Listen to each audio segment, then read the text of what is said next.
Good morning, and thank you. We have people who are zooming in to the press conference, and I really appreciate that. We know there is a lot going on in New Mexico, and sadly, there is a lot of destruction going on at the federal level. And we're here to talk about what some of that destruction means for our agriculture. Because right now, what we know is that what Trump, Musk, and indeed Republicans in the House or Senate are doing is they are destroying almost every single aspect of our agricultural streams. They are taking aim at the ability of our ranchers and farmers to grow and produce our food, process our food, transport it, and make sure that it arrives safely and into our homes and our kitchens. They are destroying with their budget the ability of students, of mothers, of people who are at home and can't work to be able to access food. They are making sure, well, they have proposed, the Republicans have proposed that children go hungry so that they can give tax breaks to the billionaires. We're going to talk today with some of our ranchers and producers and organizations about one aspect of these devastating cuts, and that's Trump's freeze of the Environmental Quality Incentives Program. If you're in agriculture, you know what EQIP means. Everybody in ag knows EQIP, right? It's like EQIP. EQIP is the program that helps our ranchers and farmers conserve water. It helps them improve their soil. It helps them put up fencing. And all of this is essential so that you can continue to grow your crops and manage your cattle year after year, season after season. We need to remember that before USDA started these conservation programs, we had something called the Dust Bowl, right? The Dust Bowl. It is not a figment of our imagination. The Dust Bowl happened because we didn't take care of our soil. It was overgrazed, overworked, and it blew away when there was a drought. The area that blew away during the Dust Bowl has suffered even greater droughts in the recent years, and it has not blown away. And that is because of programs like EQIP and others.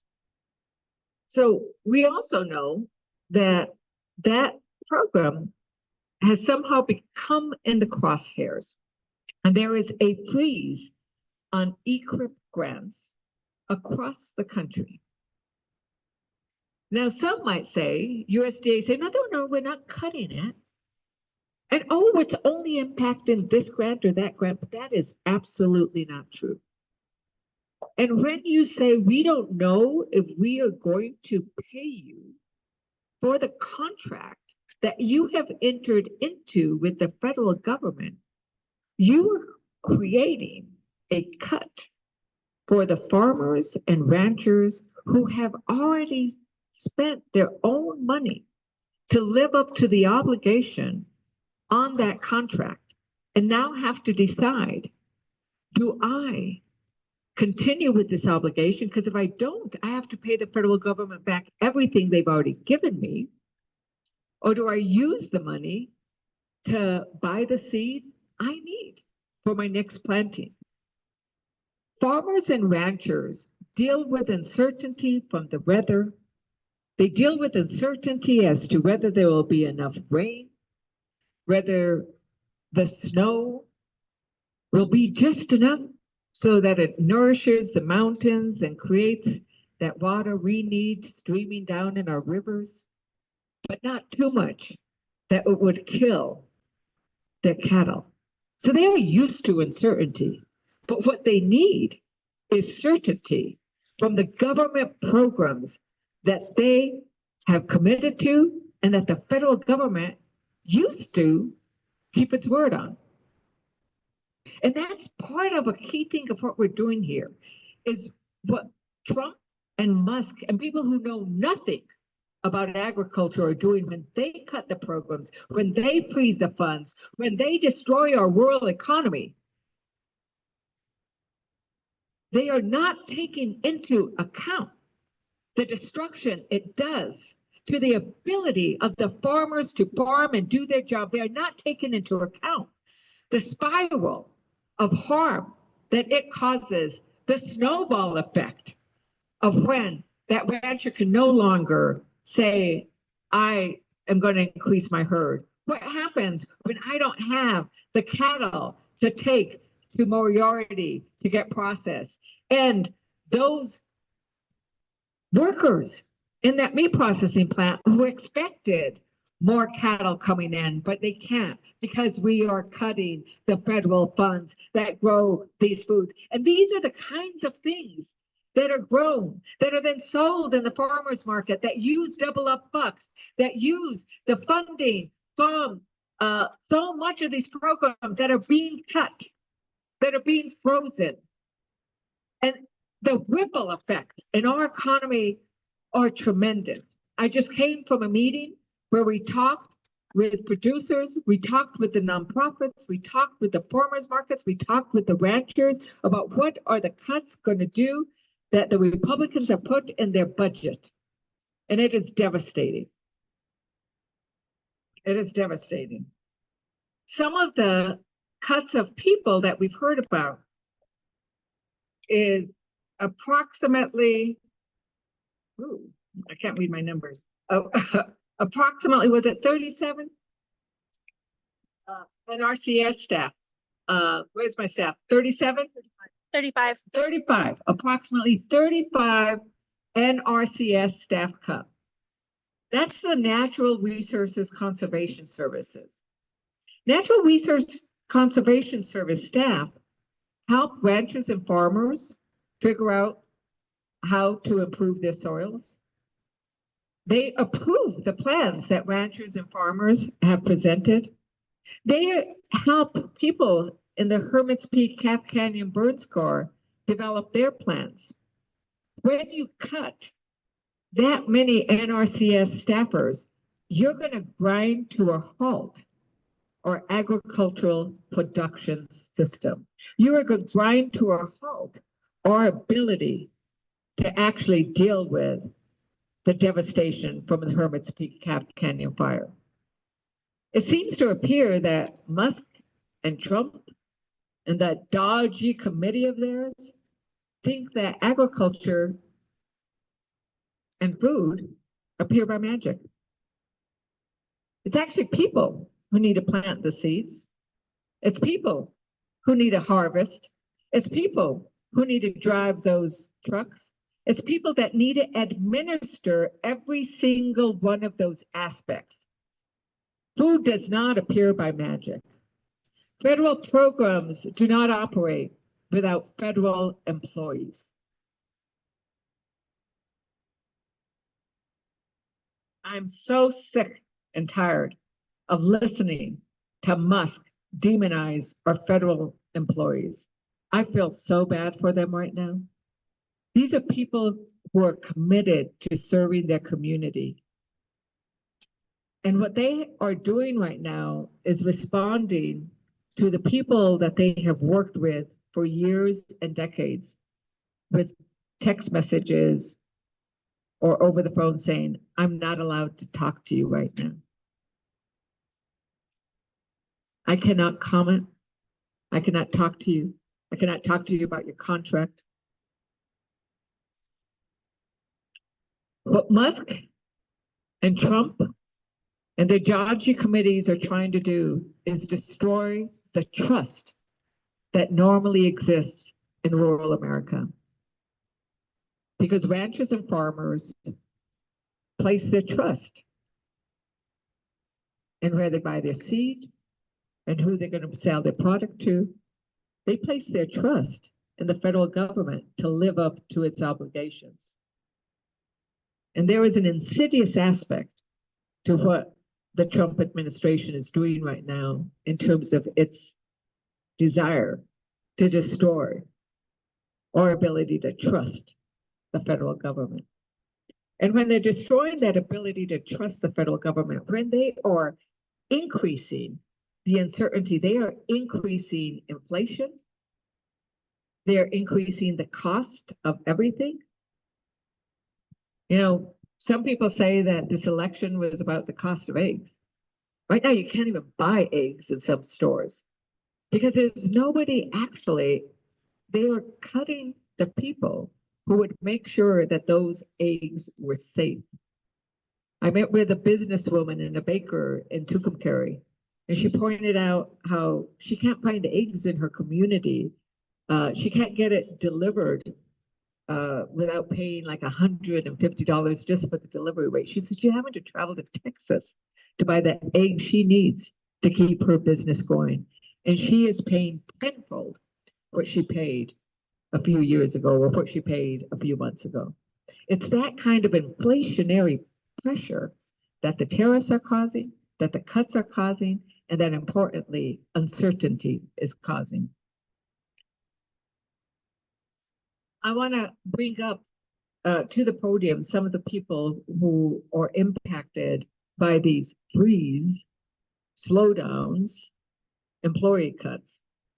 So I'm going to now pass the mic to Paula Garcia, who's the executive director of the New Mexico Acequia Association. Paula.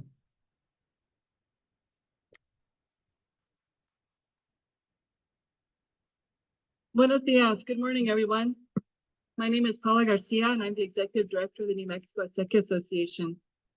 And we've been a collaborative partner with USDA to increase participation in conservation programs like EQIP. EQIP for many years has been a reliable program. It's been routine for farmers and ranchers to participate in this program to do conservation improvements on their lands. This includes many acequia members, farmers and ranchers across the state. And I'm here to talk to you about what happens if you pull the plug on federal funding for EQIP. First and foremost, these programs are based on reimbursement. As a farmer rancher, you sign a contract with the United States Department of Agriculture, and you make some commitments to each other. As a landowner or producer, you commit to conservation practices that protect your soil.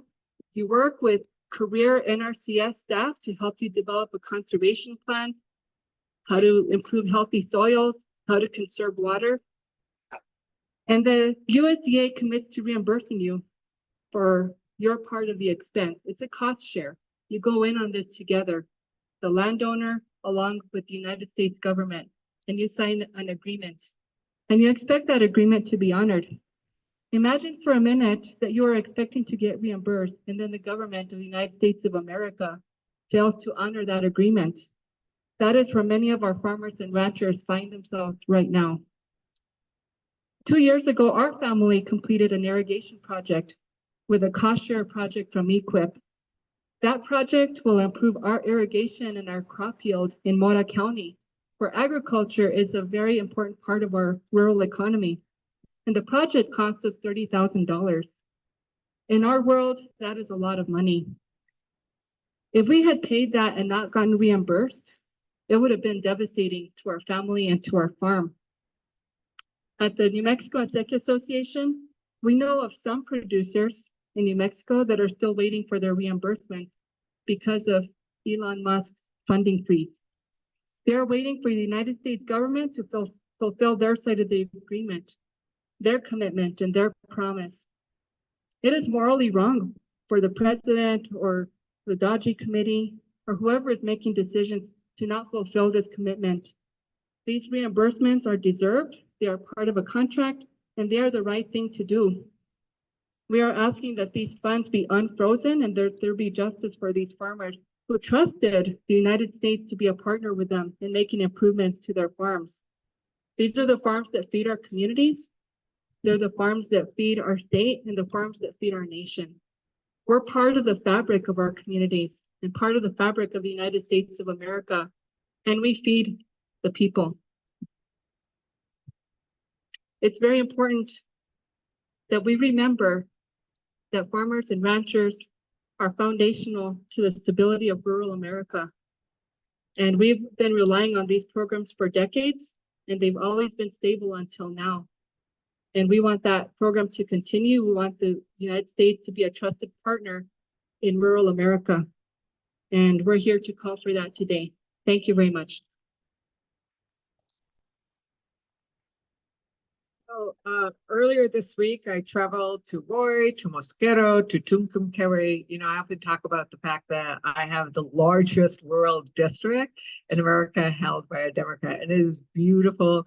And it's got ranchers and farmers in every part of my district.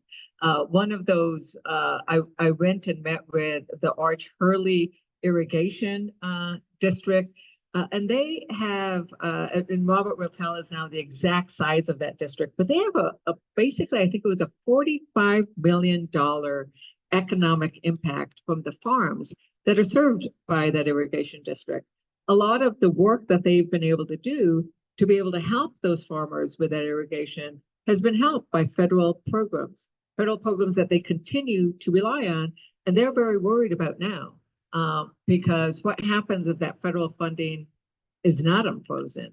And this idea that it's only frozen and it shouldn't matter is ridiculous, because there is a season, and farmers and irrigation districts and ranchers need to be making decisions about what can I afford to buy right now, and will I have the money to be able to put into the ground or to put into my herd right now. And when the federal government fails to pay you what they owe you right now, you might not have that money. And I want to have Robert Lopez come up and describe a little bit about what his situation is, and some of what he shared with me 2 days ago in the beautiful community of Tucumcari. Robert, I really want to thank you, because it's a little bit of a drive to get here. I just did that, back and forth on Tuesday. And so I really want to thank Robert for driving up to Santa Fe to share his story with us. Robert.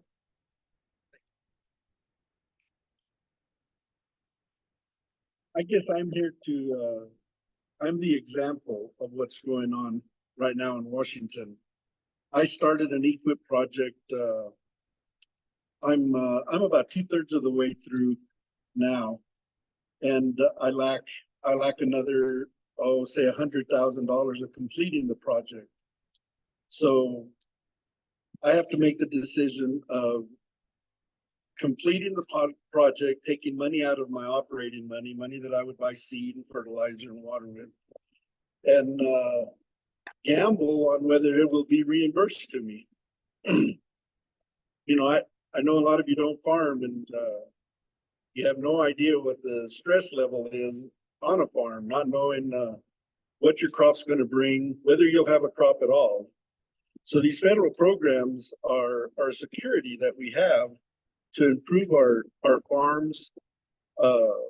I took out probably a little over 2 miles of open ditch, concrete ditch that is probably 80 years old. So it's crumbling. It doesn't, the water seeps out. The water is open to evaporation. I put in about a mile of 12-inch pipe and about a half a mile of 15-inch pipe, and went underground to keep that evaporation and that percolation from occurring. I still lack part of my project was 150 acres of grass, which is on some of my lighter soil, some of the soil that doesn't produce as well.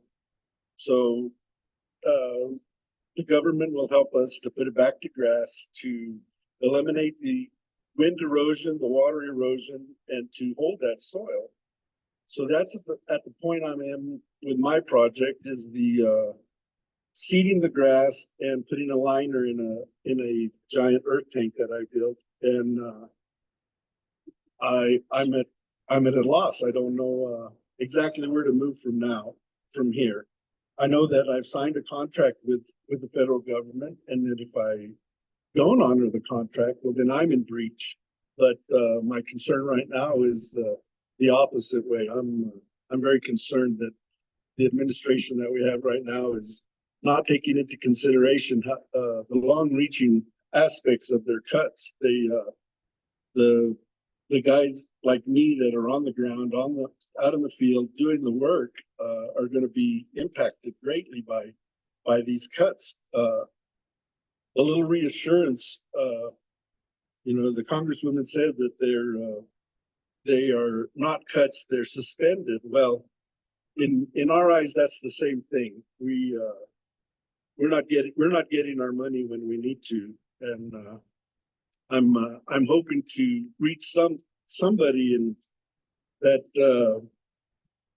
will use a little common sense in keeping these contracts. And it's not just the EQIP contracts. We have insurances with like the NAP and the federal crop insurance that are subsidized from the federal government. So if we have a hailstorm or a windstorm that destroys our crop, we don't go out of business. They keep us in business for another try. So I appreciate being asked to come and visit this morning, and I hope that we contact some people I hope that people are educated a little bit and can help us with this problem. Right now, I was one of the lucky ones. They broke my project up into 3 sections, and I've been paid for 2/3 of it. So I'm out. I would probably be out about $85,000–$90,000 to complete the contract. So that's the amount. Thank you. And I think that this issue about right now, I think rural America is being betrayed by President Trump. And Democrats made the largest investments in rural America since the New Deal. And what we're seeing now is that there is the largest cut.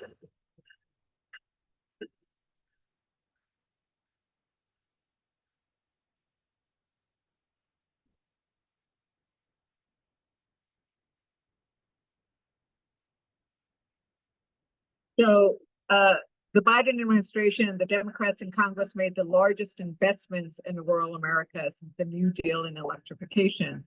And what we're seeing now is Republicans, Trump and Musk, proposing we made the largest investments, and they are now proposing the largest cuts in rural America. Because when they cut SNAP, when they cut the nutrition programs, when they cut these positions, those are huge. And I want to remind everybody, because we can't say it enough times, that these proposed cuts are in order to fund the tax cuts for the wealthiest corporations and the billionaires. In the EQIP funding, the Biden administration and Democrats sent about $133.4 million to New Mexico.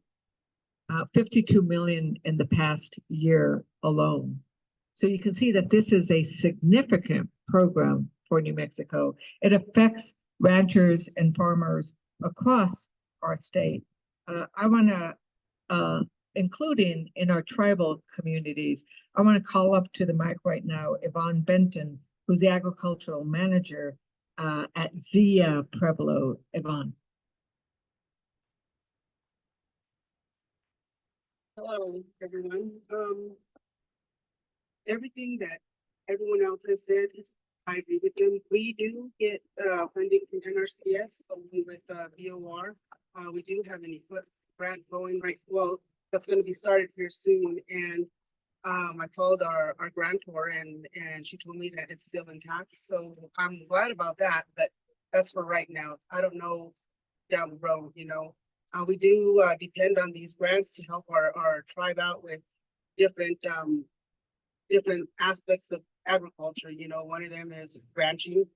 We've got windmills out there that are so old, that half of them don't work. And one of our projects is going to be to restore them, upgrade them to solar power for our cattle.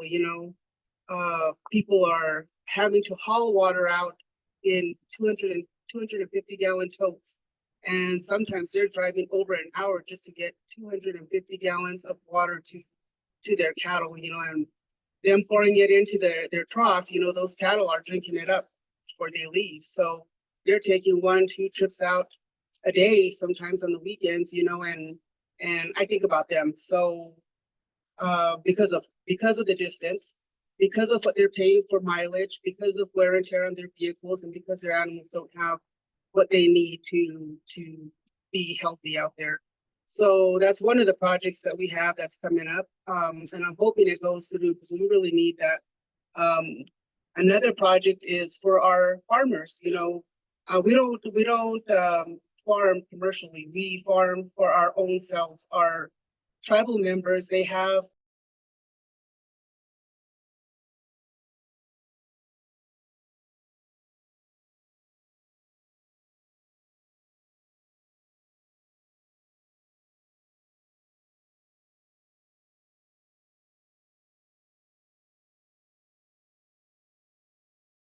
but one of the things that we have a problem with are our ditches. So one of our other projects is on our south side of the Pueblo. We're looking at going underground now with federal funds, you know.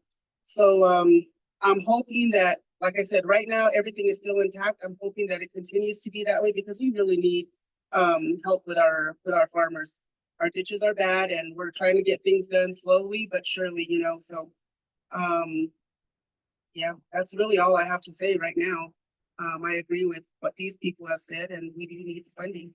And I'm hoping that it goes in our direction, you know, for when it comes right down to it, agriculture, that's where our food, a lot of our food comes from, including protein and, you know, everything, eggs. What we have here, you know, whether it's on a small base or a large base, we need this funding to help us. Thank you. Thank you, Yvonne. Jim Burlier is a rancher who runs cattle in Rio Arriba County. And having a conversation with a rancher earlier this morning at our earlier event, he pointed out that when you cut NRCS, when you cut the funding to USDA Forest Service, I like the way he said, you know, sometimes we don't really like the Forest Service, but we need them, right? We need them. And that they have little by little been making those improvements to the forest land. They've been making those improvements to the pasture, and that with the cuts that the budget is describing and the loss of personnel that we're already seeing, that he thinks it's going to set them back generations if we don't reverse this, because you need to get those soils healthy again. And if we have cut, we already know they've targeted some of the AmeriCorps and some of the Service Corps organizations, like up in Taos, because they have conservation in their name, because they're about they have environment in their name. They're about building resiliency. How crazy is that? That just because you're trying to protect from the environmental consequences of climate change, they're going to wipe out those programs that are going to help those forests withstand the next big fire. So Jim, come up and share a little bit about what you're facing. All right, thank you.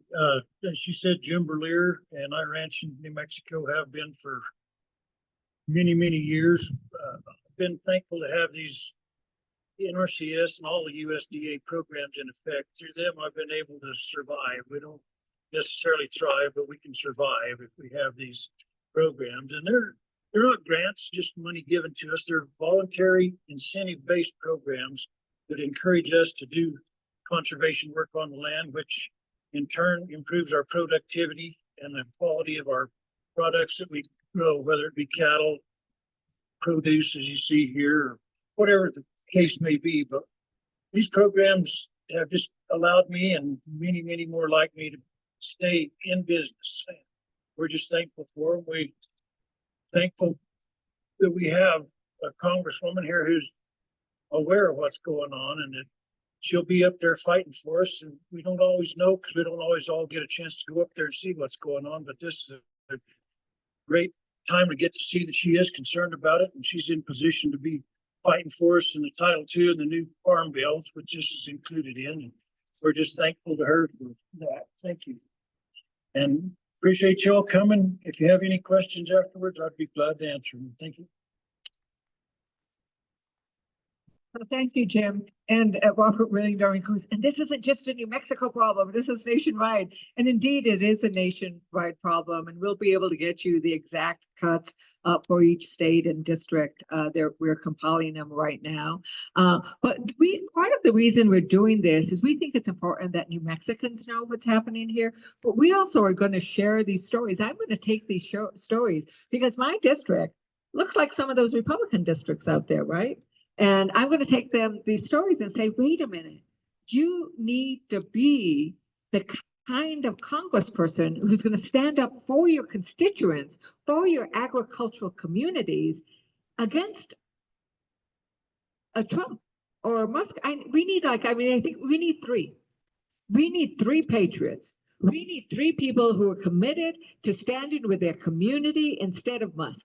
That's all we're asking. We're asking for three.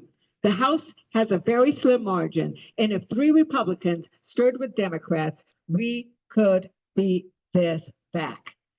I want next one to turn. Yes, yeah. Come on, give us three. I'll take that. It's a holy trinity of Republicans who are willing to stand with their community. The holy trinity for their community. Debbie Hughes, who is the executive director of the New Mexico Association of Conservation Districts.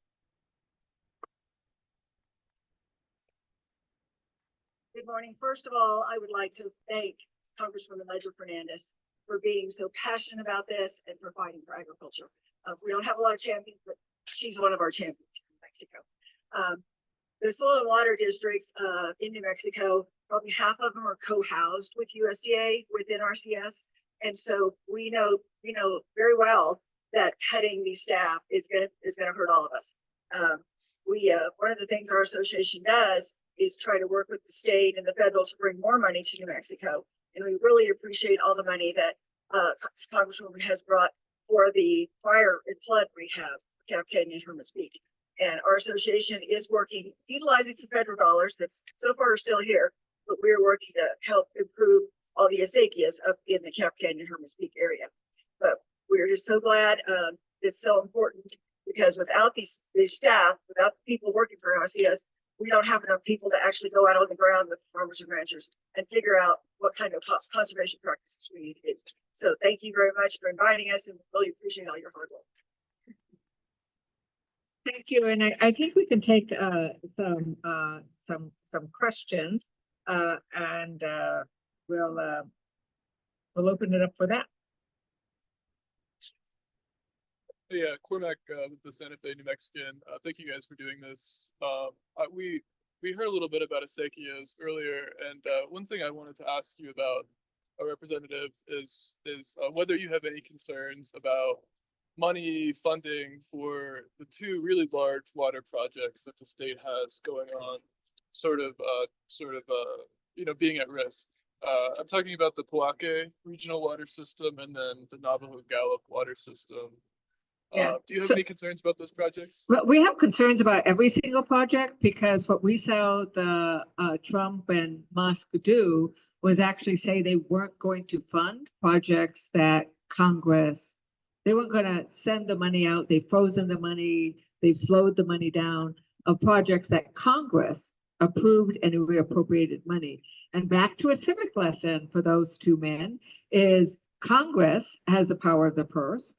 He's supposed to implement, the administration is supposed to implement what we authorize and what we fund. And he does not have the legal right to not spend that money. Now, so we are concerned about all projects. Now, we did get, I did increase the authorization for the Navajo Gallup project recently. And we did see that the Bureau of Reclamation and the federal agencies did already commit to that money that they needed to move that project because they were going to run out of money in December for Navajo Gallup. So we think that that money is still flowing. And we haven't heard anything about any problems with the Powaka. I actually have an additional 5 Indian water rights settlements bills. I am keeping up hope that we'll be able to move some of those into law. For some reason, those have not been on the scope, but we don't think anything is safe at this point. The Hermit's Peak Calf Canyon fire, money is separately appropriated. It's sitting in a separate pot. My hope is they're not going to touch it. But at this point in time, because they are acting unconstitutional in a manner that is illegal, we can't guarantee what they will do, but we can guarantee what we will do, which is there'll be lawsuits, there'll be hearings, there'll be actions, there'll be calls. So we will do everything we can to raise the voices to protect that funding. Anything else? Oh, hello. Hi, I'm Kathy with the Albuquerque Journal. So am I understanding correctly that some EQIP grants are moving forward and some are frozen? And do we have a breakdown of? We'll be able to give you that breakdown in a bit. But what USDA is now saying, oh, it's only the ones that were funded by the Biden administration. So that's what we heard recently. They didn't say it was the Biden administration, but it was the money that we funded, right? But what it's creating is an individual rancher or farmer doesn't know whether their money came from the increases that we put into place or whether it was the regular.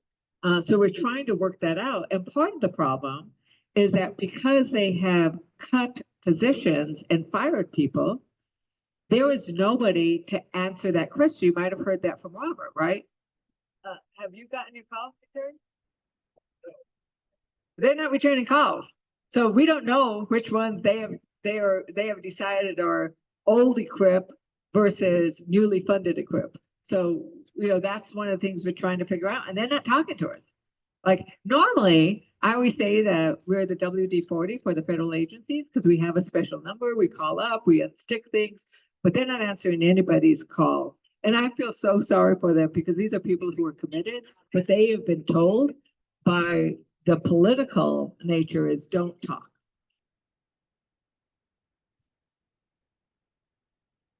Okay. So under the Biden administration, producers in New Mexico received $133.4 million. That's what we authorized. That program is paused. So we don't know. There was a 29 million in 24 and then 22 million from the Inflation Reduction Act. So it could be that they're only targeting that 22 million when they say Biden, because that's the Inflation Reduction Act. So $22 million is a significant amount of money if that is indeed what they are doing. But because they don't answer the phones, we don't know. So who exactly is enacting the freezes? The executive order that the president signed was blocked by a judge.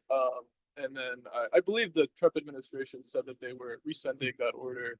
So where exactly are the freezes, if there are freezes, coming from? So they have taken the position that sort of the blanket freeze that everything got frozen. The judge said you can't do that. And then these kinds of freezes or slowdowns are examples of them saying, oh, but this is not violating the court order, right? And right now the court is saying, I think you are violating the court order. And these folks back here and our New Mexico ranchers and farmers are caught in that gray zone where the Trump administration is trying to say these are not cuts, right? And this is not a formal freeze. We're just slowing it down. But once again, we get back to if you don't have the people to process the payment, then it is essentially you didn't get your money, right? And that's what people like Robert are worried about. Right, and then Donovan Quintero with Navajo Times. I'm not sure if this could directly impact Navajo agricultural products industry, but if it does, how would NAPI be affected? So NAPI, the Navajo Agricultural Product, is just an amazing, if anybody hasn't gone up to Northwest New Mexico. It's a program that is part of a settlement, is part of our trust responsibility to fund. And so funding that they are getting directly should flow. But what we are seeing is that the Trump administration is also confusing tribal monies as DEI monies, right? It's about diversity, and they're treating tribes as if though they are a diversity program and not a government with which we have a government to government relationship and a trust relationship. So what we are doing is we are working, because we have identified across the country funds that are supposed to be going to tribes that are being held up because they are being treated as diversity. We know that in the education realm, they are now targeting minority serving institutions, Hispanic serving institutions, and potentially tribal colleges. I need to tell you, I think every single one of our higher institutions in New Mexico is a minority serving institution. When they target all minority serving institutions, they are targeting every single higher education institution in New Mexico. And, any more? If I could, when you asked me if the office was answering the, well, you got to realize you the employees that were dealing there have about as much idea of what's going to happen as we do. So I don't think it's not a local office deal. They're very helpful when they do answer the phone. I honestly feel that they just do not know what is coming down.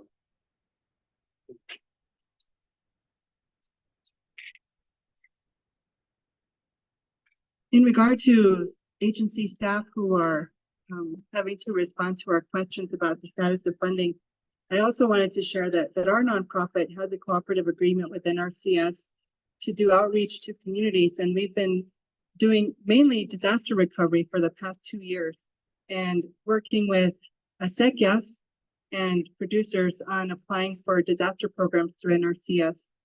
And that work hasn't been reimbursed. First, the website was frozen. The portal to ask for reimbursement was frozen. Then it got unfrozen, and we were able to upload our funding request, but the funding request is not being processed. And when we have had contact with agency staff at the national level, and they said that they're waiting for guidance on what to do with our pending request. And we're concerned that those positions are at risk with all of these funding freezes and cutbacks.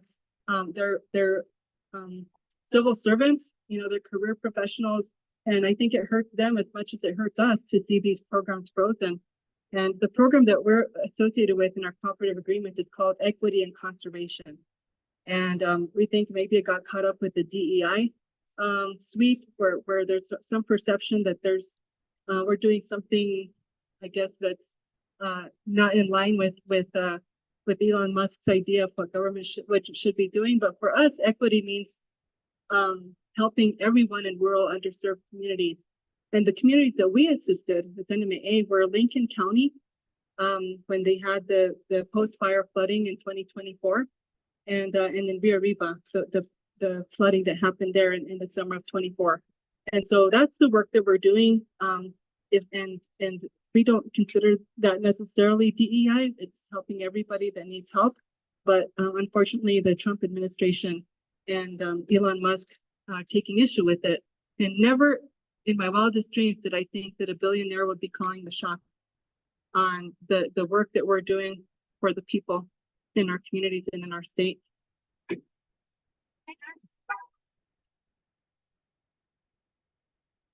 So we're very fortunate. We have a Farmer Innovation USDA program grant, and we're able to put funding back out into the community. We just went through a grant round of applications, 75 farmers from across the state and ranchers who have really innovative programs, new solutions to agriculture, putting food on tables in our state. We reached out to the office at USDA yesterday, asking for a conversation to make sure that we're on task with everything. And we've been on speed dial with them. They've been awesome to work with. They said, I've been instructed to hold off on all meeting until further guidance is issued by leadership.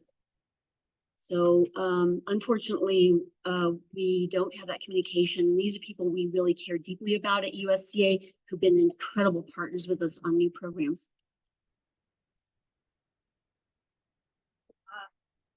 If there are no more, oh, hello, Albuquerque Journal again. Do you think that these disruptions you're seeing in agricultural fields could have downstream effects, like hunger in Mexico? Oh, absolutely. And that was one of the conversations we had upstairs, is that so there's two things. One is the disruption, and some of the programs that are going to be hard hit is the programs where we had worked on increasing the ability of these nutrition programs to buy local, to purchase from farmers, some of whom actually also are on nutrition programs because they don't. Right. And so, this has been a race, so I'll just talk loud.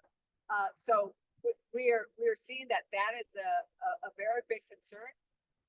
Some of like the Food Depot gets 30% of its funding and its ability to fund from some of these federal programs. We have Clovis, McKinley, and Farmington, all of my districts, get 90% of their food from these agricultural programs, from the commodity programs, from the ones where we're now buying locally from local farmers. So when you cut off that much funding, we are going to see people go hungry. And the other thing that we are seeing is that they want, for the SNAP programs, where they say we want to cut these nutrition programs, they're saying, oh, because there's inefficiency there. It's not inefficiency in them. What we have is there is an oversubscription.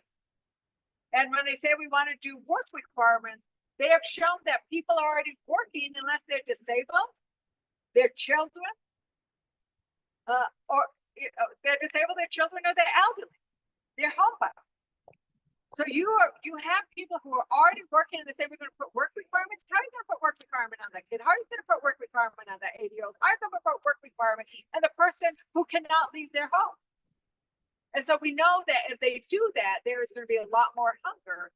And with what they are doing in terms of wrecking the economy, with the tariffs, with these cuts, so people, they are creating unemployment. Remember, in New Mexico, we have almost 19% of our population is employed in federal government.